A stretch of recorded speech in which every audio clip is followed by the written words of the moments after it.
party tonight. Alright! We're gonna have a TV party, alright! Tonight! We've got nothing better to do than watch TV and have a couple of brews. Everybody's gonna hang out here tonight! Alright! We'll pass out on the couch. Alright! Tonight! We got nothing better to do than watch TV and have a couple of brews. Don't talk about anything else. We don't wanna know. We're dedicated to our favorite shows. And tonight, our favorite shows are a part of the Arrowverse. They are The Flash, Arrow, and Supergirl, the three shows that made up this year's Arrowverse crossover, Elseworlds. This is TV Party Tonight, and I am your host, the mandated reporter, and frankly, I'm mortified, Mr. Mark Radulich. And joining me tonight is my good friend, Mr. Toxic Masculinity to you, the punchy pugilist, Mr. Pat Mullen. How do you do, sir? Yeah, let's get this over with. So, have you been keeping up on the Arrowverse, or did you watch this out of morbid curiosity and because I needed someone to do the show with? I 100% watched this crossover to see John Wesley Shipp in the 90s Flash outfit again. And boy, were you disappointed, huh? An understatement to say the least. Okay, so you haven't been keeping up on any of the shows. You just tuned in to see what this was going to be about. What were your, other than wanting to see John Shipley, what were your expectations? What did you think they were going to do with this? Well, they titled it Elseworlds, which, for anyone who follows comic books, you understand that Elseworlds is basically the DC Universe equivalent of What If. It's alternate takes on things that are not in part of the mainstream DC continuity. Some examples would be Gotham by Gaslight, which is Batman in old London town during the time of Jack the Ripper. Superman, Red Sun, where he lands in the Ukraine instead of Kansas, etc. Right. So I didn't know if that was actually going to be something they would try to tie in or what have you. And then they said they were going to introduce the Monitor as the antagonist. And I said, oh, well, then they're tying a little bit of Crisis into this, which is interesting. So I thought it was ambitious in one sense. And then I thought, wow, this has the potential to be really bad considering how bad these shows have gotten. Or in the case of Supergirl, has always been. That's certainly one opinion. What you're going to get from me and Pat are really, like, if you like the Robert Winfrey-Radulich dynamic of one's a little negative, one's a little positive, you're going to love this show. I absolutely adore Supergirl. I have from the very first season. I think it's only gotten better. I'm in love with this season as they're dealing with, they're being touchy-feely with or touch and go rather, with the illegal immigrant idea. It's a very Trumpy season. But I think they're handling it well, and I'm enjoying, the use of Agent Liberty and Dreamer and all of that. I've been a huge fan of The Flash. It's probably it's probably my second favorite of all of them. Legends being my first favorite. And I always look forward to Tuesday nights. I always try to watch it before I do whatever podcast I'm doing because it's probably the one that excites me the most as far as what's going to happen next. It gives me the feeling that I used to get watching wrestling, where the end of Monday Night Raw was the longest part of the week for me because it was the longest time between the next Monday Night Raw. That's kind of how Flash is. I'm just that much excited for the next episode, and I've been enjoying this. I used to really enjoy Flash. When it first started, I was really into it. I thought it was well developed. I thought it was better than its predecessor, Arrow, in terms of its originality, in terms of its storytelling. And you would be correct. And then it started getting dumb because there's about 55 people, including villains who know the Flash's not-so-secret identity, the continued expansion of everybody in the group needing superpowers. I really started losing it. The last real vestige of that show I enjoyed was the introduction of Ralph Dibny, the elongated man, who I think is tremendous, and I wish I still watched the show just to see him. Yeah, like I said, I've enjoyed every season of The Flash. This one, I mean, I don't know if I've enjoyed it as much as last season, but it's cute. Then there's Arrow, which I only watched because I was in the hospital with cancer. And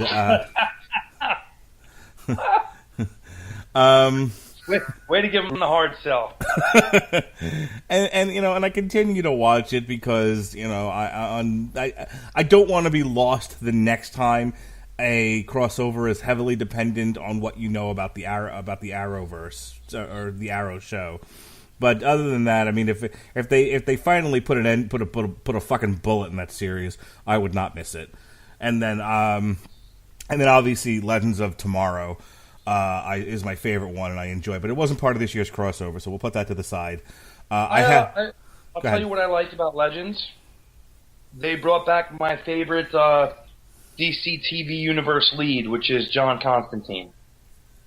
Oh yeah, his introduction this season has been to the Legends has been nothing short of superb. I'm really enjoying it. But you know, I would say like Legends starting with season 2 was leaps and bounds better each season. That first season was a bit of a struggle for me to get through. But anyway, so that's where we are on the Arrowverse. You may have noticed I left out Black Lightning, and you're right. So let's move on. That's another podcast since it's technically not part of the Arrowverse, but yeah. I'm enjoying the hell out of Black Lightning. So I'm behind on it. I after about episode 2, I had other shit to watch. I'll catch up after I catch up on Titans. And again, another whole other podcast. So. So here's where we are with Elseworlds in a nutshell. The Monitor gives John Deegan the what is it? The Book of what's it called? Book of Destiny. The Book of Destiny, and he says, "Think big." And so he rewrites reality.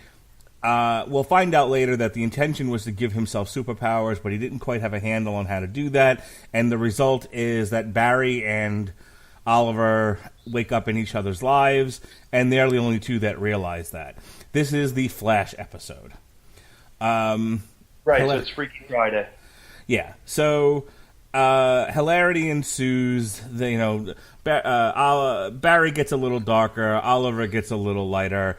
They realize that Felicity doesn't nearly have the connection to Oliver that Iris has to Barry, as Iris instinctually, after a minute, knew that something was wrong. Felicity, not so much, which was an interesting thing that they did. But that was pretty much so. In the middle of all that, they get Kara because she's included in this crossover. Meanwhile, what she's dealing with from Supergirl is the demand of the world that she reveal her identity, or she can no longer work for the DEO. And so she's in Kansas having a come to Jesus with Clark, who has just gotten back from Argo City. They introduce Lois Lane. What a pip she was. They all come back to Earth 1. They fight Amazo. And from that point on, they go, okay, well, we have to figure out who did this to us. And that takes us to Gotham, which is the Arrow episode. This is also the episode where they introduced Kate Kane, a.k.a. the Batwoman. This is a world in which Bruce Wayne has abandoned Gotham years ago. She's trying to pick up the pieces of a city that has been left to ruin. Barry and Oliver and Kara all get arrested there. She bails them out. They all proceed to Arkham Asylum, where they confront John Deegan. The prisoners get out. Hilarity ensues. A big fight happens. And we get a hint that there might be more Supergirl Batwoman shenanigans in the future. This leads us to the Supergirl episode, where John Deegan rewrites reality again. And this time, he makes himself Superman, wearing the Return of Superman black and silver costume. And Barry and Oliver wake up as the Trigger Twins, and Kara is trapped in the pipeline, and her sister doesn't remember who she is. And everyone, the rest of the cast is working for Superman, who is a hero but evil. It was a little hard to make out.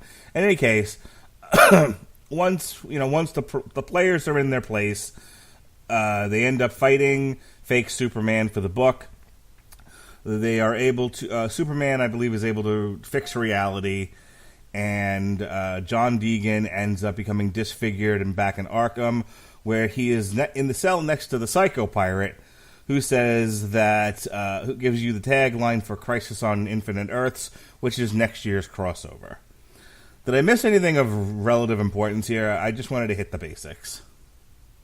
I think we're pretty much there. Okay, cool. So, let me tell you what my expectations were. I thought when they started, other than the introduction of Batwoman, which I was somewhat excited for, I really thought with something called Elseworlds and reality rewriting, we were going to get a lot more of that. It gets to Supergirl where things are, we're through the looking glass and things are turned upside down. But even then,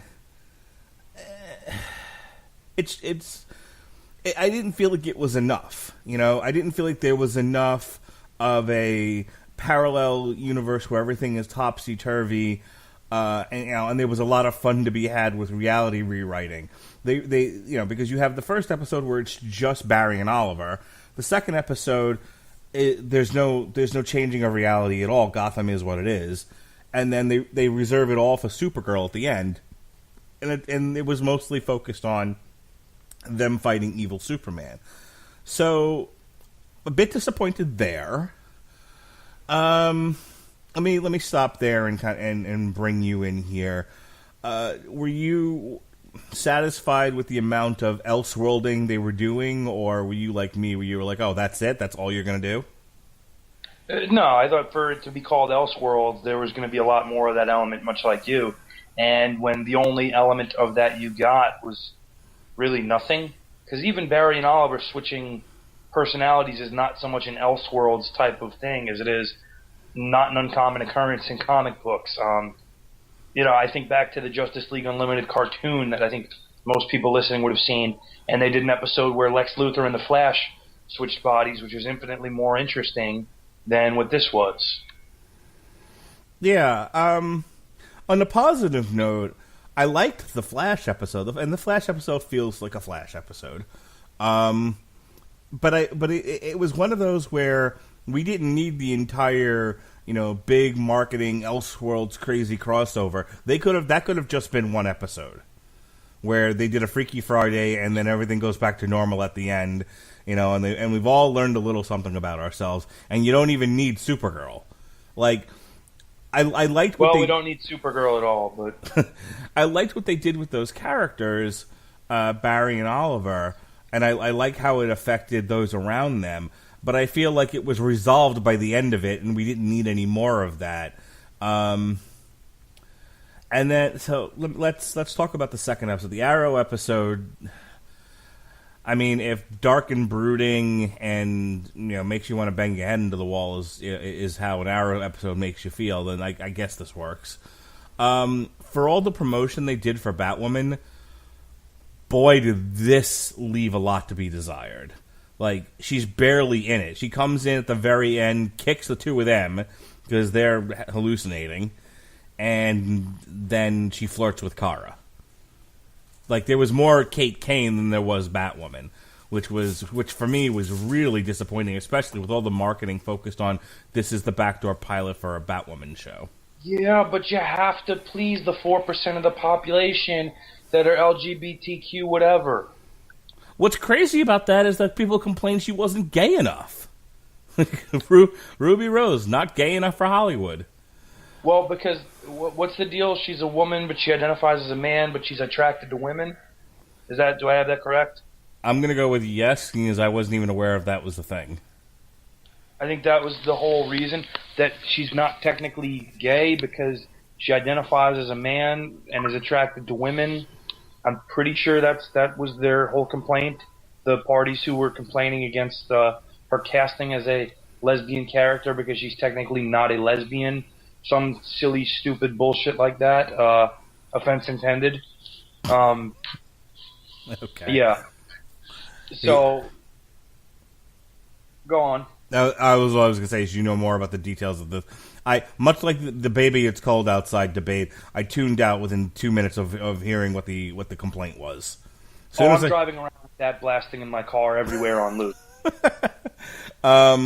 But yeah, as soon as I saw the article saying Ruby Rose not gay enough for Hollywood, I did a big yawn and an eye roll, and I just moved on with my life.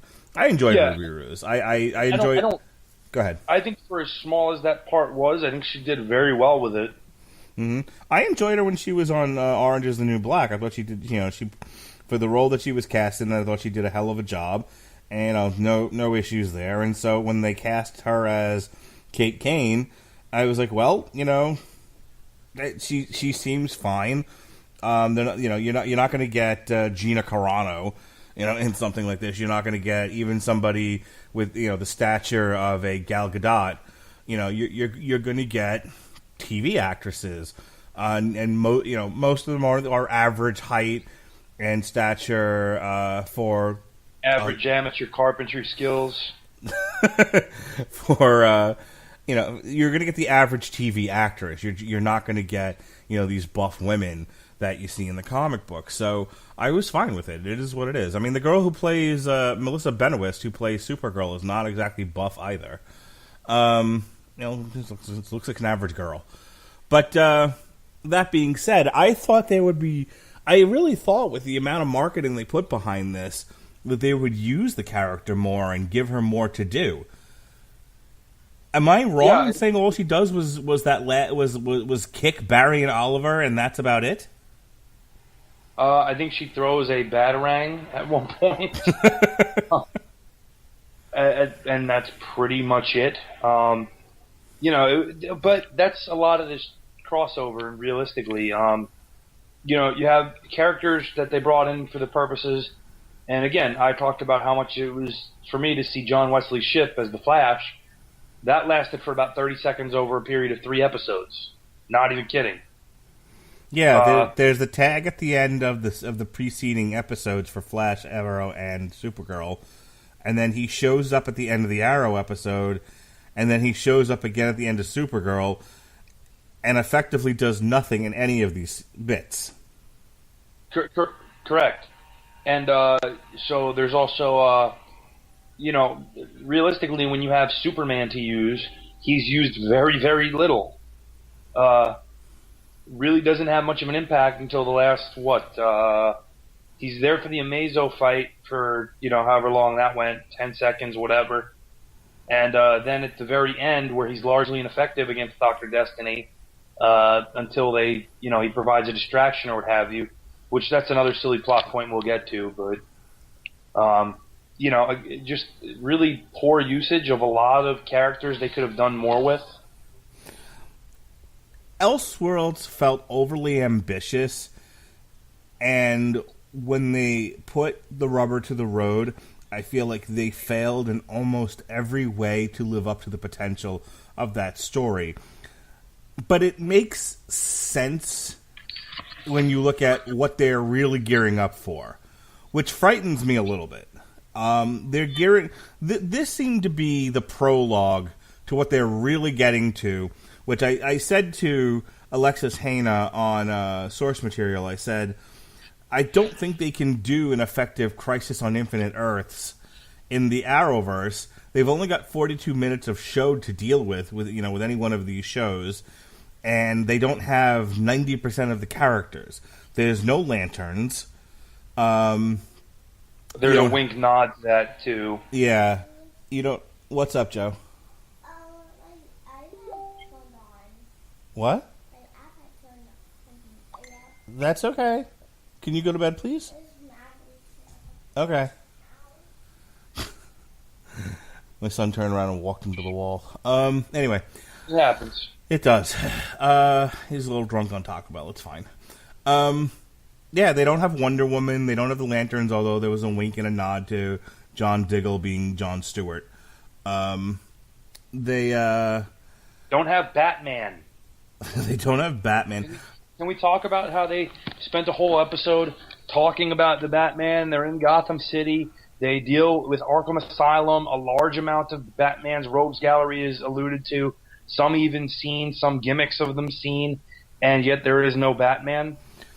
Have they ever? I've been reading so many different articles on this, and I thought there was some rationale as to why Bruce Wayne / Batman disappeared years ago. That he does in fact exist, but he's gone somewhere, and I honestly don't remember why. I didn't read that, but here's my logistical problem with that as a whole. It makes Batman look like either a tremendous pussy or really apathetic, because much like the storyline in the short-lived, Mark, you might remember, show on the WB called Birds of Prey. Yes. Yeah, the entire premise of that show was Batman's now adult daughter was becoming the vigilante of Gotham City because Batman just quit out of nowhere.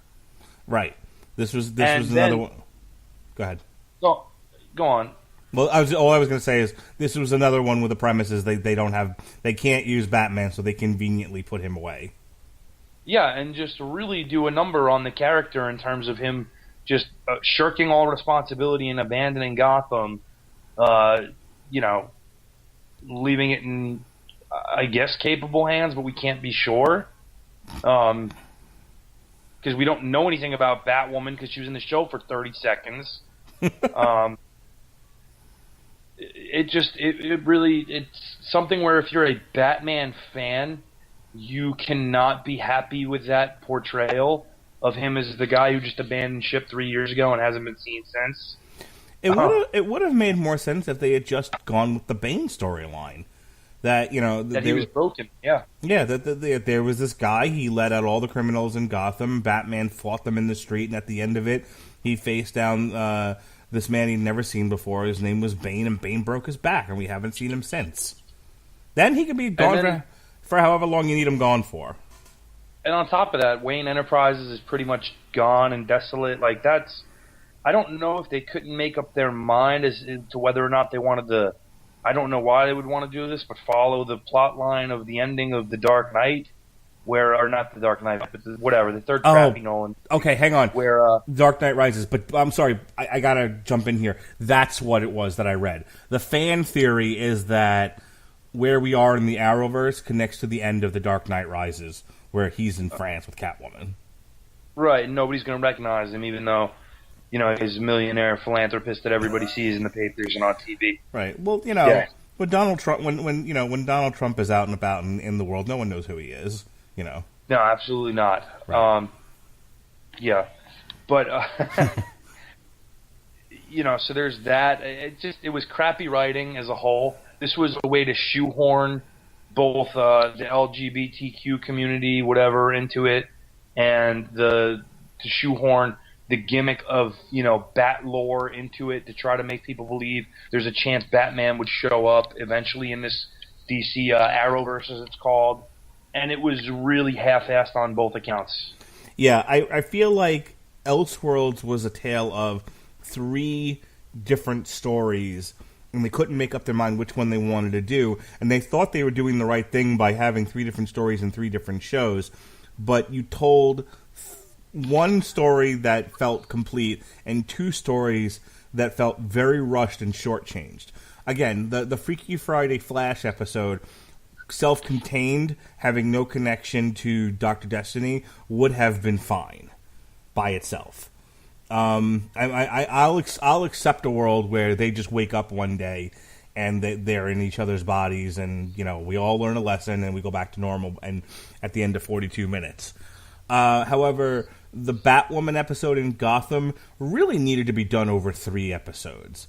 That needed to feel more like a movie to make good use of the character and the city itself. Everything got shortchanged and rushed. Everything I just said, rinse, repeat for the Supergirl episode. That's the they reduced the idea of, you know, an infinite amount of realities and messing around with things to a flash image of Star Labs changing logos. Like, come on. and we and to go back to another point, now I haven't been watching Supergirl, obviously, since it's trash, but, you know, we see Jean-John's, the Martian Manager, show up at the end, talking about characters who they really don't use at all and could have very easily. We see what I assume to be Brainiac 5 from Legion of Superheroes. You would be correct. Okay, I wasn't positive of that, but, you know, to take on a second Amazo.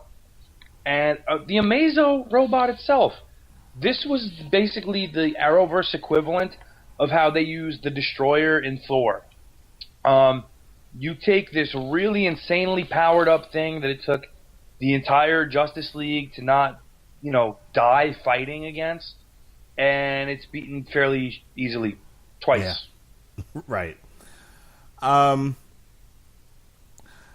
What amazes me about this and really breaks my heart is how good Crisis on Earth X was. You know, I've said it before. I've said it on Twitter. I'll say it again. It was also said in whatever media coverage was out there. Crisis on Earth X was a better Justice League movie than the Justice League.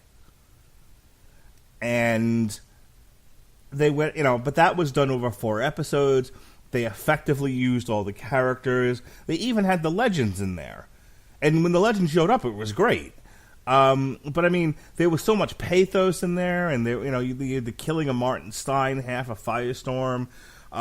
You just that broke my heart. Oh my God, I cried like a baby. You know, I was really excited for Elseworlds based on, like, well, okay, Zack Snyder and the fucking idiots at Warner Brothers can't get their movies right. You know, save Patty Jenkins' Wonder Woman, and apparently this iteration of Aquaman apparently is getting good reviews. The one where Aquaman doesn't look like Aquaman, but Ocean Master does? That is correct, yes. Getting good reviews is what I said. But but at least the Berlanti Arrowverse folks, you know, can tell a story. And then, you know, so then they jumped into this, and it was like, Which brings me to, you know, what are you thinking? What do you think about them doing Crisis on Infinite Earths when they don't have half the access to, you know, to the litany of DC characters you need to tell that story, and B, you're talking about, you know, they couldn't handle this, let alone, you know, largely something that's going to require a movie budget. I just don't know how they're going to really go about this. And we'll talk a little bit, too, about the use of the Monitor here. Because a lot of people are confusing the Monitor with the Anti-Monitor, who was the villain of Crisis on Infinite Earths. This is not the same character. The Monitor was basically someone who, which they kind of half-ass again here, the Monitor was someone who was preparing people for the coming of the Anti-Monitor in order to fight him and stop him from destroying the multiverse. And he eventually figured out that he was going to have this specific group of heroes that he needed to fight against the Anti-Monitor and had to protect certain... It was, you know, Crisis on Infinite Earths is a lot. And here's the reason that Crisis on Infinite Earths was done, which we're jumping a little bit ahead of ourselves, but so people understand what we're looking at. Crisis on Infinite Earths was done to clean up 30-plus years of out-of-order DC continuity, which it accomplished at the time. What you're doing with Crisis on Infinite Earths here, I have no idea, because there are so few characters that you're able to use. You will not be able to create the grand scale that this event took place on. You're not going to feature several of the key players. Now, granted, you know, the Flash and Supergirl are two of the biggest players in that storyline, mainly because, spoiler alert, in the comics, they both died during this event. And if you've been watching The Flash, they've foreshadowed this crisis for a long time. It plays a major role in the first 2 seasons when they use the Gideon software to see that their Flash disappears following Crisis, and I forget what year they promoted as. It might have been even 2020. I could be wrong.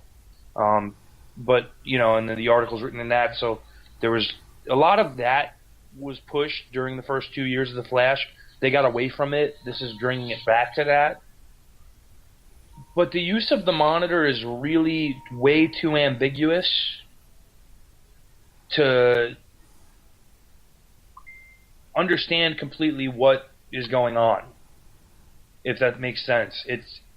They really don't ever iron out what the purpose of this character is, and if you're going to wait to do that for another year, it's a wasted effort here using him in the first place. The interaction between him and Oliver at the end is a way to make Oliver important in a situation where he never would have been. And that's somewhat silly in the way it's written. Yeah. I do enjoy the idea that the guy with no powers is yelling at the celestial being. And the celestial being goes, you make a good point. I'll do things your way. Yeah, because we're not good enough. I'm not good enough, but Barry and Kara are. This leads to another plot hole for me. Okay? So, immediately they talk about how Barry and Kara, if they each go around the world in, Mach 7 or whatever, okay, well, if it's going to kill Kara, why don't you just have fucking Superman do it? He's fucking Superman.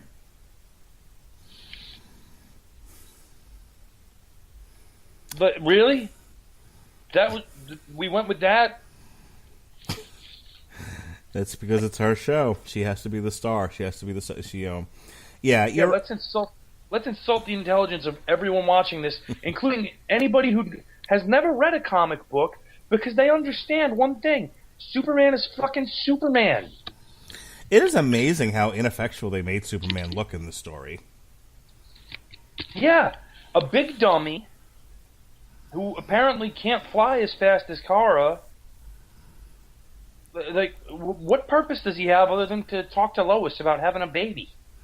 Yeah, they've gone out of their way to, they've had the character say on a number of occasions whenever they've interacted that Kara's so much stronger than him. Based on what?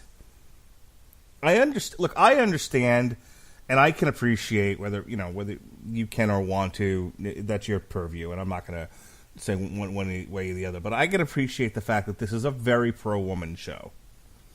And they are jumping through hoops and doing a lot of verbal and mental gymnastics to make it seem like to make it seem like Supergirl is better than she really is, because that's the show. Flash is your science fiction show, and Arrow is your gritty underworld vigilante show. Supergirl is your feminist show. Is your feminist show. And so none of the guys will ever be as good as her. And she's always the best. And so I get that. Olsen and Jean and Brainiac, and good Lord, what they did to Mon-El was a travesty. You're talking about one of my 5 favorite DC comic characters, and did they just put it up his ass. Yeah, they did. But yeah, so anyway, you go from that. Okay, you can even accept, her being pushed ahead of Mon-El, because first of all, nobody knows who Mon-El is unless you read Legion of Superheroes, which is like 10 of us. But you're gonna put her ahead of fucking Superman, right? Superman, the strongest being in the universe. A guy that has fought gods and won. But, and which makes me... look, I've never read Crisis on Infinite Earths. I will next year when they do this. We'll do it for source material. But I do know that the iconic image of Crisis on Infinite Earths is Superman holding a dead Supergirl in his arms. They're going to reverse that, right? they're gonna have Melissa Benoist holding whoever the fuck his name is in his arms. Poorly cast Superman. Yeah, I don't mind the actor playing him. I'll tell you what I mind about him. What do you mind? One, he's not very good. Two, he looks dirty. Like, he always appears to have kind of a 5 o'clock shadow growing. And it's like, have you never seen Superman? He's also way too lean. Yes, he's not particularly buff. And you know, I get that people are going to go, well, Christopher Reeve wasn't. Christopher Reeve was about 215 pounds and 6'4". Yeah. Especially by the standards of 1970s actors, that's pretty good. When he shows up in Metropolis and he's tucked neatly into that suit when he's walking through the Daily Planet, no, he looks fucking buff, dude. Anyone that says Christopher Reeve, didn't have the body of a Superman is fooling themselves. Yeah, this guy doesn't. Let me say this. It was two things. One, they really had an opportunity here with even some of the actors they have in the Arrowverse to have played with alternate versions of characters. They have Linda Carter. Where was Wonder Woman? They had Brandon Routh. Where's his iteration of Superman? Like, this goes to your issue. We got one, and we got one for 30 seconds, and it was John Wesley Shipp's Flash. Right. And then if you're going to include him in this, and you're going to call it Elseworlds, give him something to do other than shout dialogue through a flash cloud. And he shows up at the fight to fight the Monitor, and literally just gets blinked out of existence. It was like, how are you in the writer's room, and you will let that go? And like, well, if I'm in the writer's room, I'm going, why even include him in the first place? And then why not just blink the rest of them out of existence? Right. Well, I mean, I guess the Monitor's thing was you're not really from, you're not really from this universe. And I've already tested you and you failed, so go away. Go away, dog. I don't want to be your friend. But I know what you're going to say next. Then why didn't they do that with Kara and Superman? They don't belong in that universe either. Bingo. Which goes and they're a much greater threat than the Flash is. Right. Here's what I'll tell you, and I think we can start drawing this to a conclusion after this. You asked, what is the purpose of doing Crisis on Infinite Earths in the Arrowverse? I think it's because when they originally pitched Supergirl, it was supposed to be a show on CBS. Right, and I know where you're going with this, and I'm going to agree with you. And they never intended it to cross over with the Arrowverse shows, but then for whatever the reasons were, they moved it to the CW. They moved it to the CW, where they figured it would get a second life because, as you just coughed, bad ratings, and it's done well on the CW since then. But at that point, they'd already made a commitment to they're not in the same universe, so they figured, fuck it. We've already, on The Flash, we're already doing dimension jumping. We'll just say that she's in another dimension, and he can get there anytime he wants, and they gave her a device during one of the crossovers that she can get to his universe whenever she wants to. Their problem solved. And then they introduced Black Lightning, who's in another universe separate from everything and has no connection to anybody. And I think at the end of Crisis, everyone's just going to be in the same universe. And whether or not because I've said this to somebody else, I said, there's no reason they can't be in the same universe, but doing different things. The comic book characters have existed for years in the same universe, dealing with all kinds of enemies, big and small. Not every character shows up for every fight. The Fantastic Four didn't show up to every fight the Avengers were in, and vice versa. Nobody comes to help Spider-Man half the time. And most of them are in his city. The Avengers are a team that fight big, villains together, yet they all have their own solo books where nobody's showing help to help the other one more often than not. There was a point where you had the West Coast Avengers because things were that separate that you had an East Coast and a West Coast Avengers. So my point is, there's no reason why Kara can't be in Capital City or wherever the hell she is, doing her own thing, and people going, well, why doesn't the Flash come and help her? Because the Flash is busy trying to stop the Enlightenment, that's why, and vice versa. Unless the character calls for help, why would the other characters know to even show up to that fight?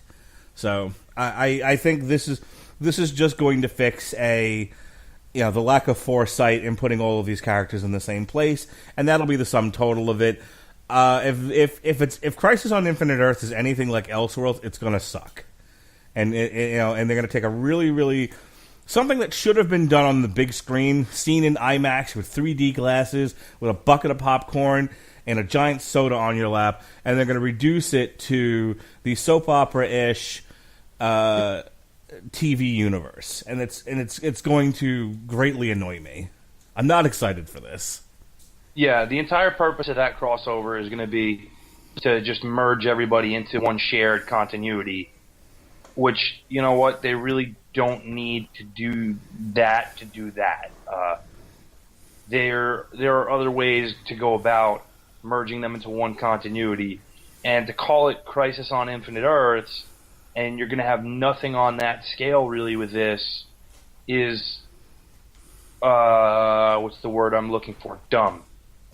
Again, if you're going to do it that way, the only thing I hope for in that is that, because obviously they're not going to kill Grant Gustin as the Flash. And again, spoiler alert, Barry dies in the actual Crisis on Infinite Earths in DC and gets resurrected, 20 some odd years later. In Flash Rebirth.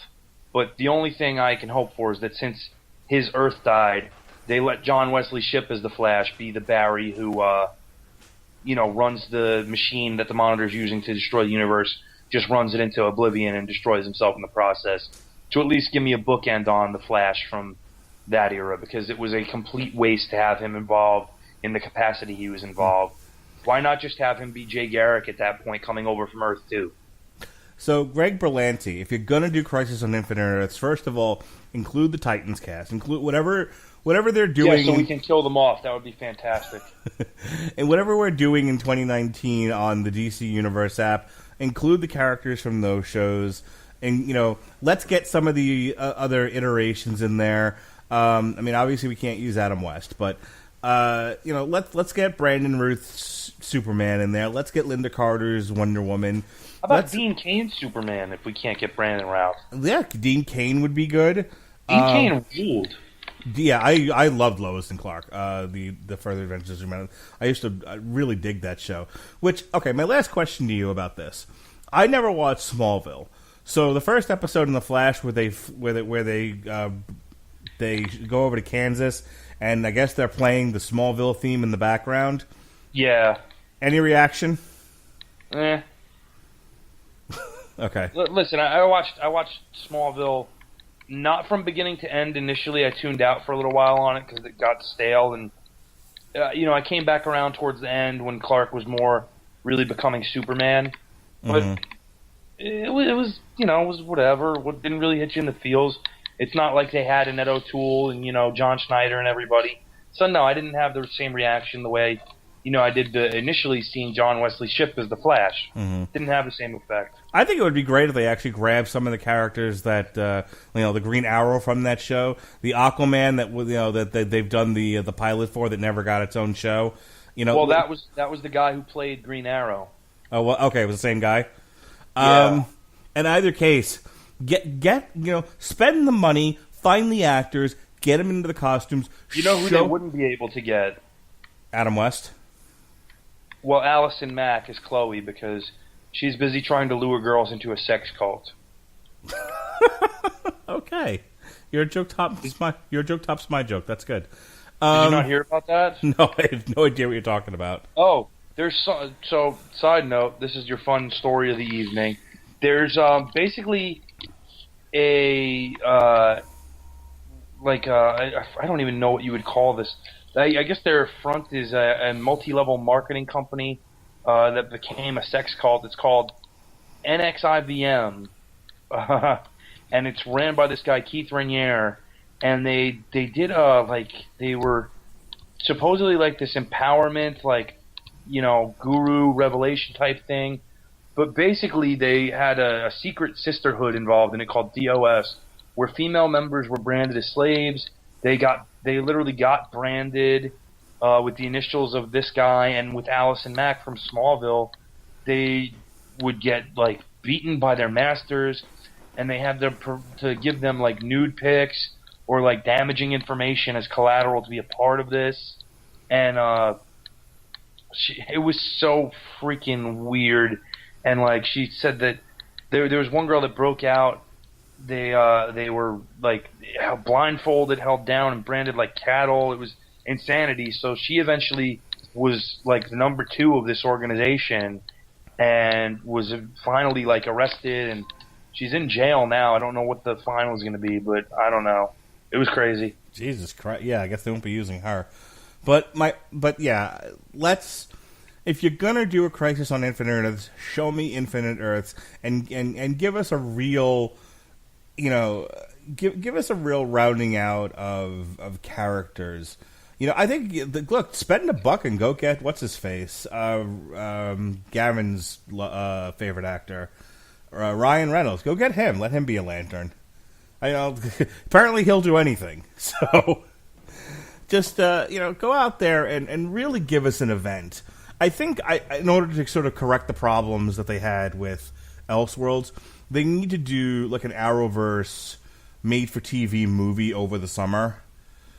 Give us 2 hours, kind of setting this up, and then next December, which is when they'll probably do this again. That, you know, then get into the Crisis. But you know, give us something in preparation for it, because this just didn't cut the mustard. I almost feel like they'll release in a year or two a Crisis on Infinite Earths DC animated movie, and it'll blow whatever this is out of the water. Well, yeah. It is amazing to me how the Warner Brothers animated department for DC consistently puts out excellent content, but they struggled so badly on the big screen. And on TV, you know, your mileage may vary, but they got a little overly ambitious with this. Otherwise, I don't have a whole lot of bad to say about the Berlantiverse. Anything else? Otherwise, we're gonna call it a night. I don't know that anyone else is involved in sex cults. All right, well said. We're gonna do now for those that we were originally just gonna do this show tonight. We're actually gonna close the book on Elseworlds, and we're gonna reopen it again. And we're going to do a Damn You Hollywood, a special Damn You Hollywood, not with just myself and Pat, for Spider-Man Into the Spider-Verse. So I don't want to do an hour and a half of plugs. So real quick, are you doing anything with the Casual Heroes sometime in the next millennia? If I were a betting man, I am. Seeing my account on FanDuel, I would say no. Okay. Are you recording with anybody in the near future? I'm very likely to appear on the Pigskin Pick'em podcast by Jesse Starcher, where I am an active participant in a NFL Pick'em league, where currently I sit atop the leaderboard to the surprise of none, with the most points and the best overall record, as I predicted I would. Outstanding. All right. Real quick, if you enjoyed this episode and you want to hear more talk about Batwoman, and really, why wouldn't you? Check out our source material this week that aired. It was Batwoman Elegy, which was actually Detective Comics 854 through 860. It covers the 6 issues where she deals with the character named Alice, who's kind of like an off-brand half Joker, half Mad Hatter. And then there are 3 or 4 issues that deal with the origin of Batwoman. So that's the Detective Comics 854 through 860, or Batwoman Elegy if you buy the trade. And tomorrow night is our Christmas episode on the Metal Hammer of Doom. We're going to be looking at Tarja, her release from last year, one of her winter albums, as I've been told. So go ahead and spend the Wednesday before Christmas listening to Tarja with myself and Jesse as we try to get through this goddamn thing. All right, with that said, another show we'll be doing, like I said, is Damn You Hollywood, Spider-Man Into the Spider-Verse, where Pat is going to proceed to yell and scream about why the movie is absolute trash, and I'm just going to sit in utter amazement. So with that said, thank you for tuning into TV Party tonight. For Pat Mullen, I'm your mandated reporter, and mortified, Mr. Mark Radulich. Be well, be safe, and behave.